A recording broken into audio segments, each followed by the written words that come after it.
Sir ಈಗ ಸಾಧು sir ಹೇಳಿದ್ರಲ್ಲ ಸೇಮ್ ಅದನ್ನೇ ಮಾತಾಡ್ತಿದ್ದ ಸಾಧು ಸರ್. ನಾವು ಈಗ ಆಚೆ ಬಂದೇಟ್ಗೆ ಇಷ್ಟು ಜನ ಇಷ್ಟು ಇದೆ ಇದೆಲ್ಲ ನೋಡಿದಾಗ ಅದು ಇದರಿಂದ ಆಚೆ ಬರೋಕೆ ಇನ್ನೂ ಸ್ವಲ್ಪ ದಿನ ಬೇಕು ಸರ್. ಅದೇ ಈಗ ಎಲ್ಲೋದ್ರು ಯಾಕೆ ಸೈಲೆಂಟ್ ಆಗ್ಬಿಟ್ಟು ನನಗೆ ಇಲ್ಲಿ ಮಾತಾಡ್ತಾ ಇಲ್ಲ ಅಂದ್ರೆ ಈಗ ಅದರಿಂದ ಆಚೆ ಬರ್ಬೇಕಂದ್ರೆ ಈಗ ಏನನ್ನು ಎಕ್ಸ್ಪೆಕ್ಟ್ ಮಾಡಿರ್ತದಲ್ಲ ಸರ್, ಹಿಂಗೆ ಇರ್ತದೆ, ಹಿಂಗೆ ಆಚೆ ಬಂದ ತಕ್ಷಣ ಹಿಂಗೆ ಆಯ್ತದೆ, ಹಿಂಗೆ ಇರ್ತದೆ ಅಂತ ಇಷ್ಟು ಜನ ಪ್ರೀತಿ ಹಿಂಗೆಲ್ಲ ಸಿಗ್ತದೆ ಅಂತ ಎಕ್ಸ್ಪೆಕ್ಟ್ ಮಾಡಿರಲ್ಲ. ಆಚೆ ಬಂದ ತಕ್ಷಣ ಈಗ ಒಂದು 4 ಗೋಡೆ ಮಧ್ಯದಲ್ಲಿ ಒಂದು 4 ತಿಂಗಳಿರ್ತೀವಿ. ಈಗ ಆಚೆ ಬಂದ ತಕ್ಷಣ ಅದನ್ನ ಇಲ್ಲಿಗೆ ಪ್ರೆಸೆಂಟ್ ಬರ್ಬೇಕಂದ್ರೆ ಇನ್ನೂ ಸ್ವಲ್ಪ ಟೈಮ್ ಬೇಕಾಯ್ತದೆ. ಅದಕ್ಕೆ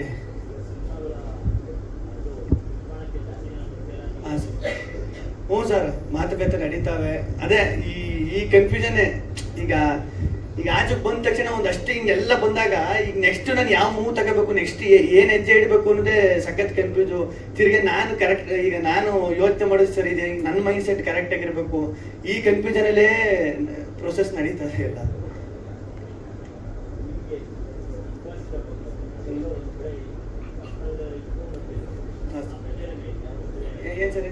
personal life and professional life ನಡುವೆ ಪ್ರೆಷರ್ ಇದೆಯಾ ಕೇಳ್ತಿದ್ದಾರೆ ಸರ್. ಪ್ರೆಷರ್ ಅಂತ ಏನಿಲ್ಲ, ಏನಪ್ಪ ಅಂದ್ರೆ ಅದೇ ಈಗ ಪ್ರೆಷರ್ ಅನ್ನೋದಕ್ಕಿಂತ ಈಗ ಅದೇ ನಾನು ಮುಂಚೆನೆ ಹೇಳ್ದಂಗೆ ಪ್ರೆಷರ್ ಅಂತ ಅನ್ಸಲ್ಲ. ಅದು ಈಗ ಏನಂದ್ರೆ ಒಂದು ಜನರು ಇಷ್ಟೊಂದು ಜನ ಇಷ್ಟು ಪ್ರೀತಿ ತೋರಿಸ್ತವ್ರೆ, ಇದೆಲ್ಲ ನೋಡ್ಬಿಟ್ಟು ಖುಷಿ ಒಂದ್ ಕಡೆ ಆದ್ರೆ ಇದನ್ನ ಹೆಂಗ್ ಉಳಿಸ್ಕೋಬೇಕು, ನೆಕ್ಸ್ಟ್ ಏನ್ ಮಾಡ್ಬೇಕು ಅನ್ನೋದೊಂದು ಇರ್ತದಲ್ಲ ಸರ್, ಅದು ಯಾವಾಗ್ಲೂ ಕಾಡ್ತಾ ಇರ್ತದೆ.